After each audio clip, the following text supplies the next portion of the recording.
શ્રી સ્વામિનારાયણ ભગવાનની જય. બધા મિત્રોને નમસ્તે. જય સ્વામિનારાયણ. મિત્રો, અત્યારે હવે આપણે ભાગ નંબર 5 ઉપર હવે ભણી રહ્યા છીએ. તો 5 ઉપર હવે આપણે જોવાના છીએ. જે ભાવ વધારા ઉપર અત્યારે જે સમજી રહ્યા છીએ, તો તેમાં જે મુદ્દો છે કે ભાવ વધારા જે એનું નિયંત્રણ શા માટે જરૂરી છે, તો ભાવ વધારાના નિયંત્રણ ઉપર હવે આપણે જોવાના છીએ. તો આપણે હવે જોઈએ તો સતત ભાવ વધારાથી અર્થતંત્ર પર તથા સમાજના લોકોના જનજીવન પર વ્યાપક અને દૂરોગામી અને વિપરીત અસરો પડે છે. આ કેવી અસરો પડે છે એના ઉપર જ આ ભાગ નંબર 5 મેં બનાવેલો છે. તો એ આગળ આપણે સમજવાના જ છીએ કે કેવી દૂરોગામી અસરો પડે છે. જે અસરોથી બચવા ભાવ નિયંત્રણની આવશ્યકતા ઊભી થઈ છે. ભાવ વધારાથી થતી અસરો નીચે મુજબ ટૂંકમાં સમજીશું. તો ભાવ વધારાથી કેવી અસરો પડે છે એના ઉપર હવે આપણે જોવાના છીએ.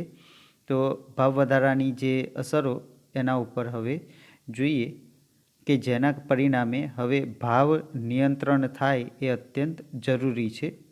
તો ભાવ વધારાની જે પહેલી જે અહીંયા કારણ આપ્યું છે કે ભાવ નિયંત્રણ થવું જોઈએ, તો કેવી અસર થાય છે જો ભાવ નિયંત્રણ કરવામાં ના આવે તો જોઈએ.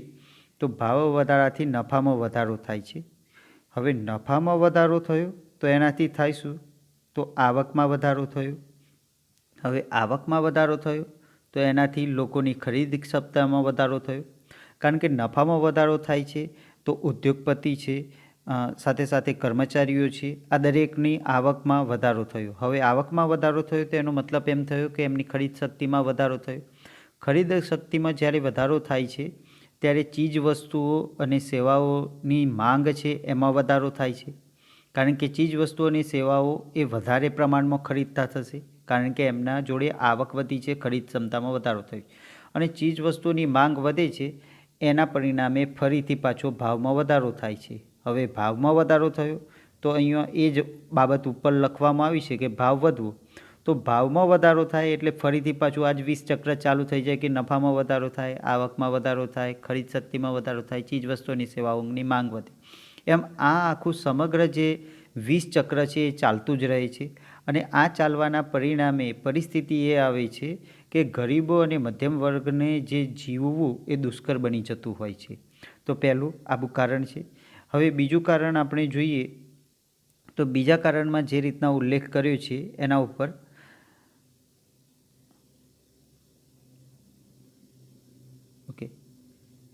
ભાવ વધારાથી બચત અને મૂડી સર્જનના દરમાં ઘટાડો થાય છે.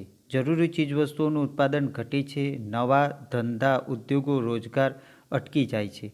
તો મિત્રો, અહીંયા એ બાબત સમજાવવાનો પ્રયત્ન કરેલો છે કે બચત અને મૂડી સર્જનના દરમાં ઘટાડો થાય છે.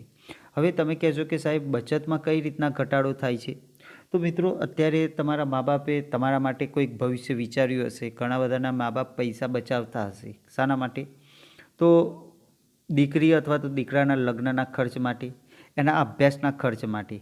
તો એ માટે બચાવે છે. તો આજના આધારે નક્કી કરશે કે ભાઈ મેડિકલનો ખર્ચો તો સરકારીમાં લાગશે તો ફક્ત 25,000માં જ વાર્ષિક ફી હશે, અથવા તો પ્રાઇવેટમાં લાગશે તો 1.5 લાખ અથવા તો 2 લાખ, જે જેવી કોલેજ, તો એ પ્રમાણેની ફી હશે. તો એ પ્રમાણે આજની તારીખમાં એ પૈસાની બચત કરતા હોય છે.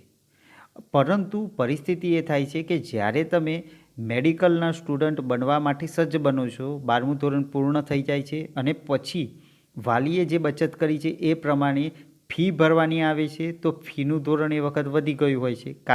કારણ કે દર વર્ષે જે ભાવ વધતા હોય છે એમ દરેક ક્ષેત્રમાં આ અસર થતી હોય છે. એ જ રીતના લગ્ન જીવન કે જે અત્યારે સામાન્ય રીતના ધામધૂમથી લગ્ન, જો કોરોનાનો કાળ ના ચાલતો હોત તો સામાન્ય રીતના લગ્ન છે એ લગ્નનો ખર્ચ 5 કે 7 લાખ રૂપિયામાં ધામધૂમથી કાં તો લગ્ન થઈ જાય. એની જગ્યાએ જ્યારે તમે તમારી ઉંમર લગ્ન કરવા સુધી પહોંચશે એ વખતે લગ્ન ધામધૂમથી કરવા માટે 7 લાખની જગ્યાએ 14 લાખ અથવા તો 20 લાખ જેવો ખર્ચો થઈ શકે. તો આ શું છે કે બચતનું જે છે એ બચતનું મહત્ત્વ નથી રહેતું, કારણ કે દર વર્ષે જે પ્રમાણે સોનાના ભાવ વધી રહ્યા છે, જે પ્રમાણે જે કેટરર્સના ભાવ વધી રહ્યા છે, જે પ્રમાણે મંડપ બાંધવાવાળા જે મજૂર છે અથવા તો મંડપ બાંધવાનો જે ખર્ચ છે એ વધી રહ્યો છે. તો આના પરિણામે જે બચત છે એ બચતની જે હકીકતમાં જે વળતર મળવું જોઈએ એ ઘણી વખતે નથી મળતું. સાથે સાથે મૂડી સર્જનના દરમાં પણ ઘટાડો આવતો હોય છે. આ મૂડી સર્જનના દરમાં ઘટાડો એટલા માટે આવે છે કે જે ભાવ વધારો થયો તો એ ભાવ વધારાના કારણે જે નવો કાચો માલ ખરીદવો પડે તો એ કાચો માલ ખરીદવામાં જે નવું મૂડી સર્જન કરવાનું હોય એની જગ્યાએ કાચો માલ ખરીદવામાં, ઉદ્યોગોમાં કાચો માલ ખરીદવામાં વધારે ખર્ચો થઈ જાય, અને એના કારણે જે મૂડી સર્જન માટે અગત્યના કોઈક મશીનરી વિકસાવવી હોય, કારણ કે મશીનરી લાવવી તો એ મૂડી સર્જનનો ભાગ ગણાય, નવી જમીન વસાવી ઉદ્યોગ માટે તો એ મૂડી સર્જનનો ભાગ ગણાય. પરંતુ જે ભાવ વધારો થયો તો એના કારણે નવું મૂડી સર્જન અટકતું હોય છે, કારણ કે જે ભાવ વધ્યો છે એ ભાવ વધારાને પહોંચી વળવા માટે નફો છે એ સામાન્ય રીતના ખરીદવામાં જ, જે વસ્તુઓ ખરીદવામાં અથવા તો રો મટીરિયલ ખરીદવામાં જ વાપરવો પડતો હોય છે. તો આ બીજી બાબત થઈ.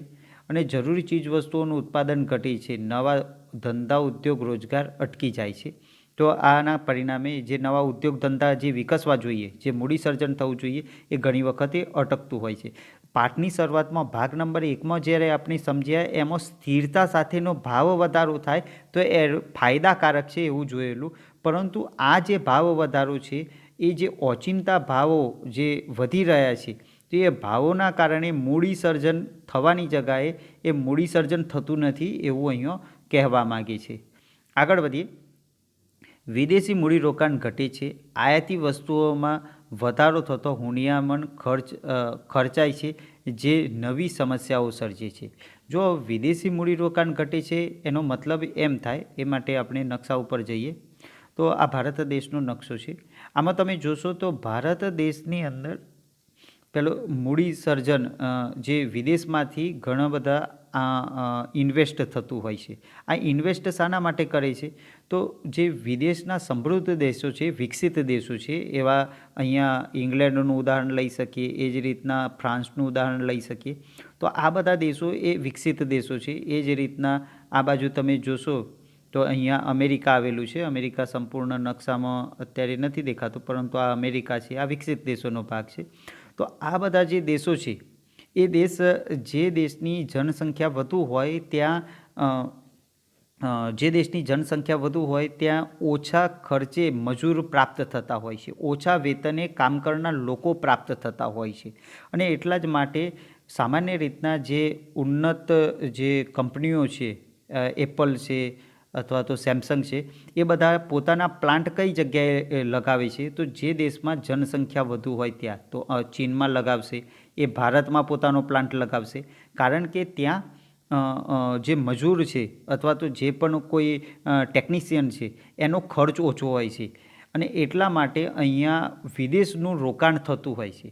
પરંતુ જ્યારે ભાવ વધારો થાય છે ત્યારે પરિસ્થિતિ શું થાય કે એ જે કંપનીઓ છે એમને ભારત અથવા ચીનમાં રોકાણ કરવું મુનાસિબ લાગતું નથી, એમને નફાકારક લાગતું નથી, કારણ કે અહીંયા રેટ વધુ આપવો પડશે એવું એમને લાગે છે, અને એટલા માટે વિદેશનું મૂડીરોકાણ અટકતું હોય છે. પહેલું તો એક આ કારણ થયું. આ મેં એક ઉદાહરણ, એક કંપનીનું ઉદાહરણ આપીને તમે સમજાવ્યું કે એપલ છે કે સેમસંગ છે, આ બધી કંપનીઓ. તો એ જ્યારે મૂડીરોકાણ કરતી હોય તો એ વખતે શું જોવે કે સસ્તું જમીન ઉપલબ્ધ થશે, સસ્તી મજૂરી પ્રાપ્ત થશે, તો એના આધારે એ મૂડીરોકાણ કરે છે, અને જેટલું સસ્તું પ્રાપ્ત થાય એટલો એમને વધુ નફો થાય. તો આવું મૂડીરોકાણ ત્યારે જ શક્ય છે જ્યારે આપણા જે ભાવ છે એ વ્યાજબી હોય, પરંતુ ભાવ વધારો થાય તો એના પરિણામે મૂડીરોકાણમાં ઘટાડો થતો હોય છે. તો આગળ હવે વધીએ. પાછું બીજું જે કહેવા માગે છે એ હુંડિયામણ ખર્ચ, અહીંયા જે લખવામાં આવ્યું કે આયાતી વિદેશી મૂડીરોકાણ ઘટે છે, આયાતી વસ્તુઓમાં વધારો થતો હુંડિયામણ ખર્ચાય છે. હવે તમારા માટે હુંડિયામણ શબ્દ નવો છે, તો હુંડિયામણ કોને કહેવાય એ સમજવું પડે. તો મિત્રો, આ તમે વિશ્વ તમે જોશો તો વિશ્વની અંદર એક દેશ એ બીજા દેશ ઉપર આશરો રાખતો હોય છે.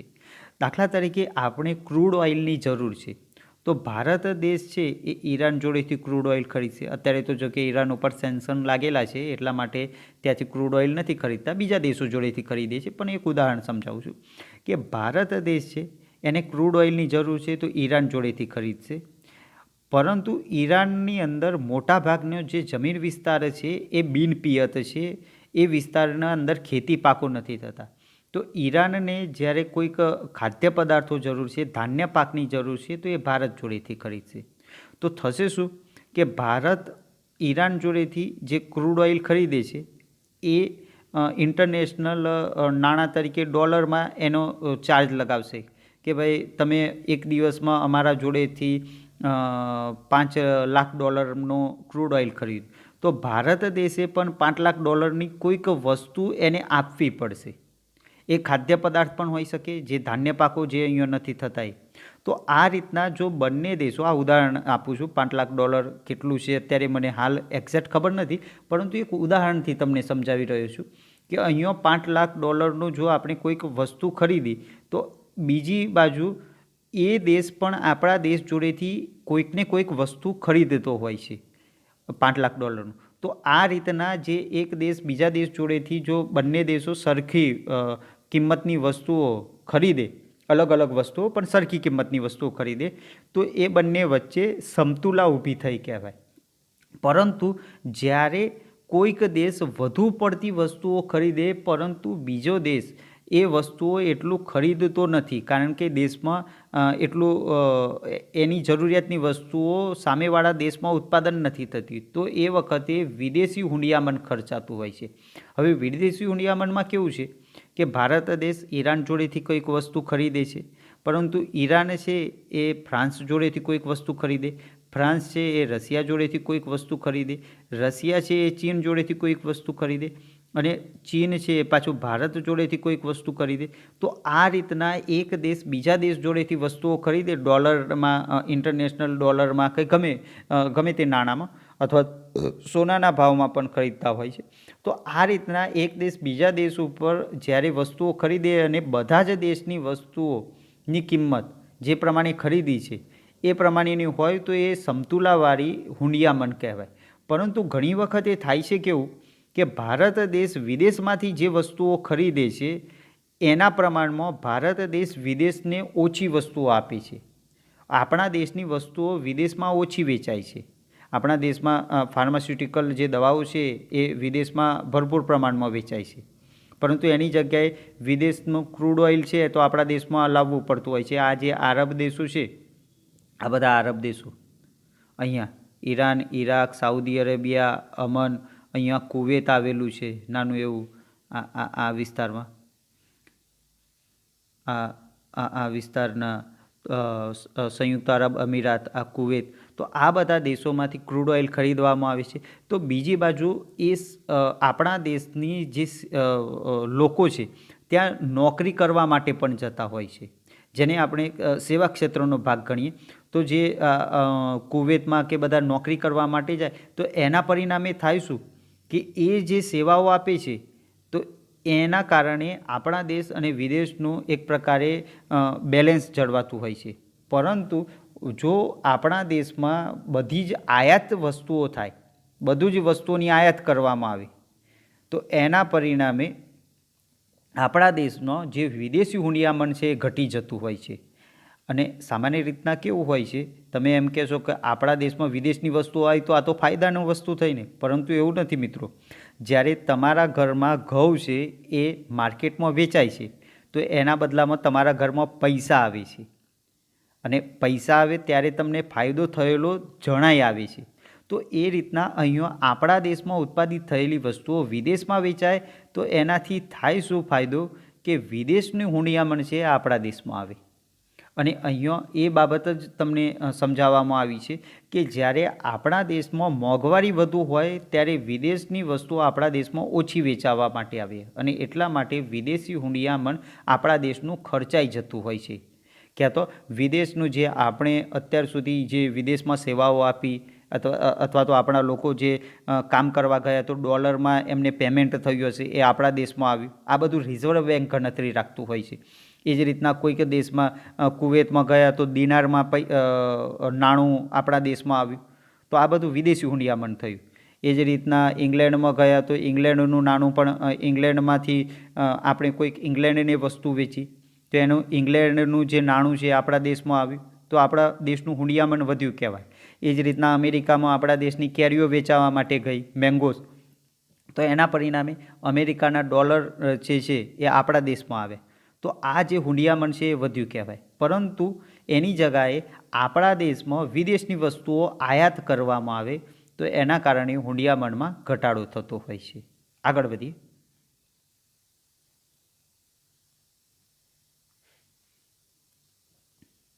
ખર્ચાય છે, નવી સમસ્યા સર્જે છે. ચોથો ભાગ, આવશ્યક ચીજવસ્તુઓનું ઉત્પાદન ઘટે છે, અછત સર્જાય છે, પ્રજાનું જીવન ધોરણ કથળે છે, ગરીબો વધુ ગરીબ બને છે. જો મિત્રો, જ્યારે ભાવ વધારો થાય ત્યારે આવશ્યક જે વસ્તુઓનું ઉત્પાદન ઘણી વખતે ઘટતું હોય છે. કારણ કે ભાવ વધારામાં સૌથી વધારે ફાયદો કઈ વસ્તુઓનો થાય? તો જે મોજ શોખની વસ્તુઓ છે એ જ્યારે ઉત્પાદિત કરવામાં આવે તો સૌથી વધારે ફાયદો થતો હોય છે. અને એટલા માટે ઉદ્યોગો જે સ્થાપવાવાળા લોકો છે એ મોજ શોખની લક્ઝરિયસ વસ્તુઓ, કે કાર બનાવવાની ફેક્ટરી નાખશે અથવા તો પછી એસી બનાવવાની ફેક્ટરી નાખશે, તો આ બધી લક્ઝરિયસ વસ્તુઓ પાછળ વધારે ખર્ચો કરશે. અને જે આવશ્યક વસ્તુઓ આપણે પહેલાં સમજી ચૂકેલા છીએ કે આવશ્યક વસ્તુ એટલે જે ખોરાક છે, જે કપડાં છે, જે મકાન છે, આ બધી આવશ્યક વસ્તુ, તો એનું ઉત્પાદન ઘટતું હોય છે. અને એટલા જ માટે જે પ્રજાનું જીવન ધોરણ છે એ કથળે છે, ગરીબો વધુ ગરીબ બને છે. તો આ એક સમસ્યા ઊભી થાય છે. આગળ વધીએ. દેશમાં ચીજવસ્તુઓનું ઉત્પાદન ખર્ચ વધતો, તે મોંઘી થતો, દેશની નિકાસી વસ્તુઓના ભાવ વધતો અને પ્રમાણમાં આયાતી વસ્તુઓ બજારમાં સસ્તી હોવાના કારણે દેશની નિકાસમાં ઘટાડો થતો અને આયાતો વધતો, હુંડિયામણની અસમતુલા ખોરવાઈ જાય છે. આયાત નિકાસમાં અસમતુલા સર્જાય છે. તો મિત્રો, જે પહેલાં બાબત સમજ્યા એ જ બાબત અહીંયા થોડીક બીજી રીતના પણ વર્ણવવામાં આવેલી છે કે જે આયાતી વસ્તુઓ છે એ સસ્તી થાય છે. કેમ? કારણ કે વિદેશમાં એટલો ઊંચો દર ભાવ નથી વધ્યો. જે ભાવ વધારો વિદેશની વસ્તુઓમાં નથી થયો, પરંતુ દેશની વસ્તુઓમાં ભાવ વધ્યો છે. અને એટલા માટે જે નિકાસી વસ્તુઓ છે, એટલે કે આપણા દેશની વસ્તુ જે વિદેશમાં વેચાવા માટે જવાની છે એ મોંઘી થઈ છે. એના કારણે થશે શું કે વિદેશના લોકો આપણા દેશની વસ્તુ નહીં ખરીદે, પરંતુ પરિસ્થિતિ ઉલટી થશે કે જે વિદેશની વસ્તુઓનો ભાવ નથી વધ્યો, એટલા માટે વિદેશમાંથી આયાત થતી વસ્તુઓ છે એ આપણા બજારમાં સસ્તી લાગશે. અને એટલા માટે એ સસ્તી વસ્તુઓ આપણા દેશના લોકો ખરીદશે. અને જ્યારે આપણા દેશના લોકો ખરીદે તો એનાથી થાય શું?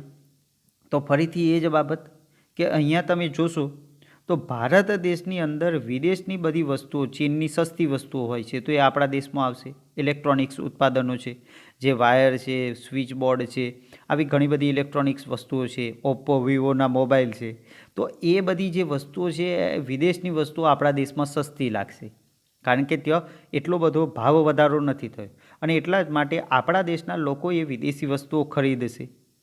જ્યારે આપણા દેશમાંથી ઉત્પાદિત થતી જે વસ્તુઓ છે એ વિદેશમાં બહુ મોંઘા ભાવે વેચાતી હશે અને એટલા માટે એ વિદેશમાં આપણા દેશની વસ્તુઓ ઓછી વેચાશે અથવા તો નહીં વેચાય, કારણ કે આપણા દેશની વસ્તુઓ મોંઘી હશે. તો અહીંયા એ રીતના જ્યારે થાય તો એના કારણે હુંડિયામણ જે છે આપણા દેશનું એ ખર્ચાઈ જતું હોય છે અને આયાત નિકાસમાં અસમતુલા સર્જાય છે. જે એક પ્રકારે બેલેન્સ રહેવું જોઈએ એ બેલેન્સ નથી રહેતું. આગળ વધી. ભાવ વધવાથી ગરીબ કે મધ્યમ વર્ગનું જીવન ધોરણ કથળે છે. જો મિત્રો, હવે જે સમસ્યા થાય છે એ ભાવ વધારાની સૌથી વધારે અસર થતી હોય તો ગરીબ અને મધ્યમ વર્ગને થાય છે. અને એટલા માટે નૈતિક અધપતન થાય છે સમાજનું. કઈ રીતના નૈતિક અધપતન થાય છે? તો અહીંયા વર્ણવવામાં આવ્યું છે કે કોઈ પણ પરિવાર છે એ પરિવારને જે જીવન જરૂરિયાતની વસ્તુઓ મોંઘી થાય અથવા તો ઓછું ઉત્પાદન થાય ત્યારે એ જે લોકો છે એમને પોતાના ઘરના સભ્યોનું પેટ તો ભરવાનું છે અને એટલા જ માટે એ ચોરી કરતા થશે. અને જ્યારે આવી રીતના જ્યારે મોંઘવારી વધે ત્યારે ચોરીનું પ્રમાણ વધે, લૂંટફાટનું પ્રમાણ વધે, હત્યા થવાનું પ્રમાણ વધે, ગુનાખોરી વધતી હોય છે, સટ્ટાખોરી વધતી હોય છે. સટ્ટાખોરી ઉપર આપણે પહેલાં સમજી ચૂક્યા છે કે જેમાં વસ્તુ પહેલાંથી ખરીદી લેવામાં આવે કે આ વસ્તુ સંગ્રહ કરી લેવામાં આવે કે આ પાછળથી આનો ભાવ વધવાનો છે તો અત્યારે સંગ્રહ કરી લઈએ. અને જે 20 રૂપિયાની વસ્તુ હોય જ્યારે લોકોને જરૂર પડે ત્યારે એ જ વસ્તુ 50 રૂપિયા કે 60 રૂપિયામાં વેચવામાં આવે. તો આ રીતના સટ્ટો કરવામાં આવતો હોય છે. બીજો સટ્ટાને જુગાર તરીકે પણ આપણે ઓળખીએ છીએ. તો એ સટ્ટાખોરી વધતી હોય છે, સંગ્રહખોરી વધતી હોય છે. જે સંગ્રહખોરી જે મેં હમણાં જ ઉદાહરણ આપ્યું તમને, તો જે વસ્તુઓ 60-70 રૂપિયામાં વેચાશે એવા ઈરાદાથી અત્યારે 20 રૂપિયામાં મળે છે તો એ રીતના સંગ્રહ કરી લેવામાં આવતો હોય છે. નફાખોરી વધતી હોય છે. કાળા બજારીઓનું પ્રમાણ વધતું હોય છે. કાળા બજારીઓ જે બ્લેકમાં વેચતા વસ્તુ એ પણ મેં પાછલા ભાગમાં તમને સમજાવેલું. તો કાળા બજારીઓ ભ્રષ્ટાચાર વધતો હોય છે.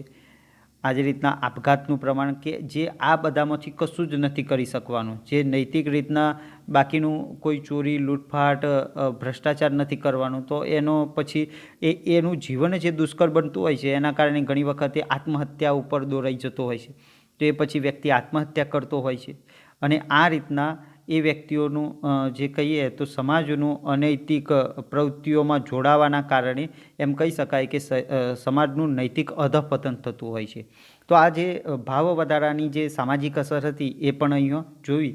તો આ રીતના આ બાબત જે છે કે આમ ફુગાવા રૂપી ભાવ વધારો અર્થતંત્ર માટે બાધારૂપ નીવડે છે. તેથી ભાવ વૃદ્ધિને નિયંત્રણમાં લેવાની તાતી જરૂરિયાત છે. તો આ રીતના ભાવ વધારાથી જે સમસ્યાઓ ઊભી થતી હોય છે એના ઉપરની આપણે ચર્ચા કરી. તો આ રીતના જે આપણો ભાગ નંબર 5 છે એ પૂર્ણ થાય છે. બધાને યોગ્ય રીતના ખ્યાલ આવ્યો હશે. તો આની સાથે બધાને જય સ્વામિનારાયણ.